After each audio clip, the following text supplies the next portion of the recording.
Let me tell you a tale of a spirit that haunts the ruins of Willard Elementary. Willard was a pretty little school, bustling with the sounds of laughter and playing children, full of hope.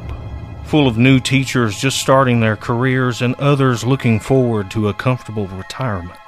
An idyllic scene of kids running to their big yellow buses under fall leaves with their backpacks crammed with snacks and messy papers.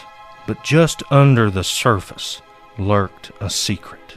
A story we whispered to each other as students and the staff told one another in hushed voices, thinking they were out of earshot. The details are a little unclear, but all agree that decades ago, a young girl met a tragic end near the gymnasium, and that when they went to help her, she was so slick with blood from her elbows to her fingertips, they couldn't hold on to her.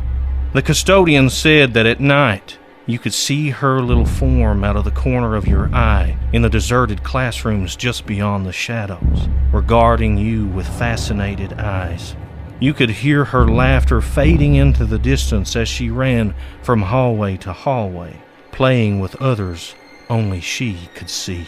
And that more concerning, her little red hands would disappear around the corner after watching you from just a few feet away as you worked. But her favorite thing to do was to play the old piano in one of the halls, sometimes even playing a note or two as you walked by. I never put much stock in these stories. Who believes in ghosts these days? But one year, a few friends and I attended Willard's Fall Festival as teenagers. It was the standard school event, bake sales, games, music. And at the end, when everyone else had left and only a few had stayed behind to clean up, we stopped at the old piano. I'd been taking lessons and prided myself on being pretty good and figured I'd play them a tune or two.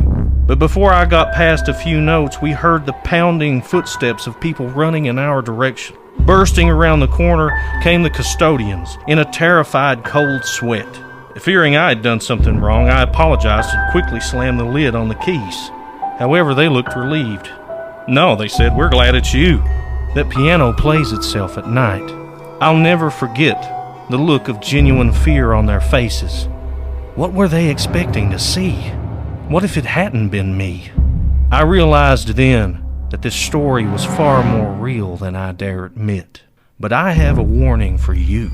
Her little soul has been alone in those ruins for nigh unto a decade, playing that old piano in the dusty sunbeams coming through the deteriorated roof. If you get too close, hoping to hear a song, she may go home with you.